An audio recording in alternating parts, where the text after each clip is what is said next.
Hi and welcome to GRVO TV, G's Reviews, Views and Opinions. Today Nikon have announced another new camera, the Nikon D5200, to replace the D5100, no less. Obviously I haven't got one because you can't get them at the moment. Here is a Nikon D5100, which looking at the pictures is very similar. The lines look pretty much identical. It's got the same flip out, vari-angle screen, etc. and dimensions appear to be the same. Weight, it's the new one's ever so slightly lighter, a couple of grams lighter. There's not a lot in it. So style, comfort, etc. absolutely fine. I'll just get one thing out of the way first. They do it in the new one in bronze, which is disgusting in my opinion, because bronze with a black lens, it just looks ridiculous. And that horrible red colour that they did the D3200 in, which again I think is disgusting. It's a waste of time, and I think it affects the the second-hand value when you come to move it on. A point to note is things like the old silver cameras. The silver equivalent of this always tends to go for less money than the black one, and this is just a Panasonic Lumix. Now it's good when you're looking to buy a cheap camera in a few years time, but obviously when you're buying it you must remember that your resale value or your trading value could be affected if you get one of the funny colours. So that's just my opinion on the colour. Now obviously the highlight is that it's gone up from, it's still a DX crop sensor camera, but it's gone up from 16 megapixels of the D5100 to 24.1 megapixels with the new X-Speed processor. It's the X-Speed 3 processor. The idea being that it should be quicker at everything, a little bit faster at everything. 24 megapixels, do we need that? No, absolutely not. 16 is plenty. I mean, the 24 megapixels in the D5200, which is an entry level camera, now trumps my D7000, which is supposed to be like an advanced amateur camera, whatever you want to call it. So where does it end? The problem with the higher megapixels is that you're taking up more memory on your cards. You need bigger cards. I know they're cheap now, so it's not so much of an issue. You're taking up more memory on your computer, or if you do like what my girlfriend does, she puts the photos onto her iPad. You can get less photos on your iPad because they're taking up more space. And do you need those megapixels? Not really, in my opinion. Wasn't that long ago I was using a Nikon D50 with 6 megapixels and getting absolutely fine images with that without any issues, and I've never looked at a picture and thought, oh my god, I need more megapixels. So anyway, that's my opinion on that. As I say, it's got the same screen, which is a good thing. I had issues with the screen at the start where I thought sort of thing I might snap off. In use it's absolutely fine, works brilliantly. It's compatible with a wireless adapter, which means you can transmit images to your iPhone or Android phone or smart device to do remote shooting, which is a good thing. ISO range appears to be about the same. Big improvement for me is the 39-point autofocus in the new one. This has got, I think, 11.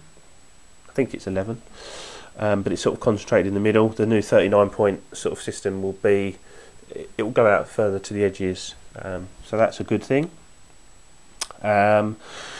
Scene recognition system, it's got all the usual HDR, active D-lighting, all that old stuff.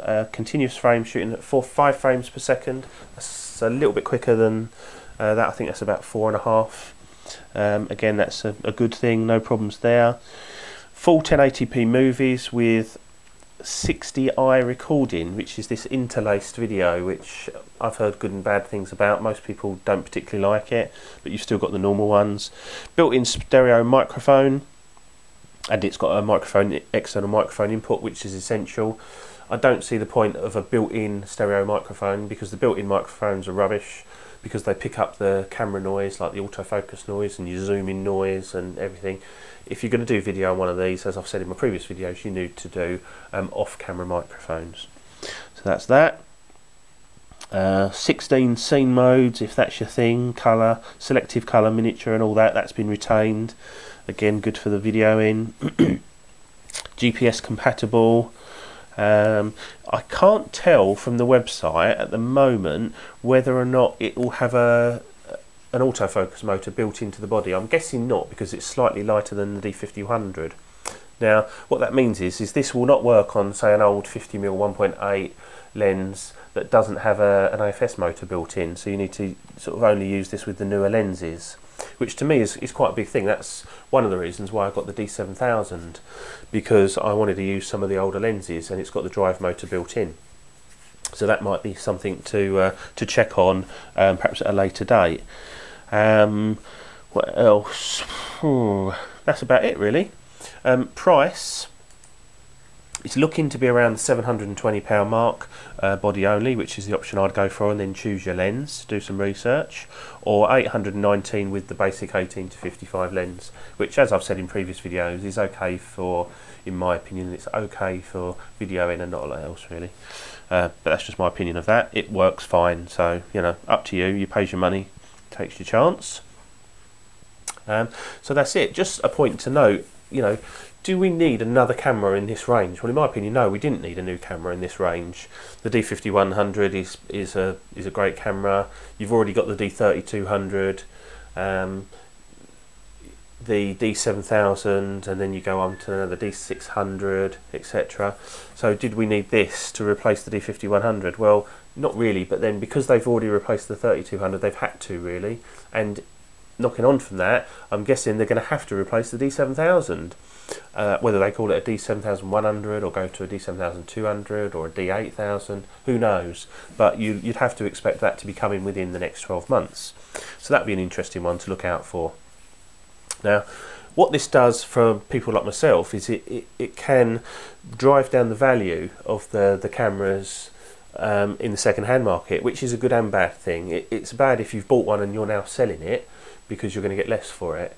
But if you're buying second-hand cameras, then you can get yourself a bargain. So if you're new to the market and you want to pick up a D5100, I would suggest waiting a little while, because a lot of people are going to upgrade, and so there will be more D5100s on the market, and they're not going to be that old. They're only, you know, going to be a year old, maybe 2 years old at the top. When did they come out?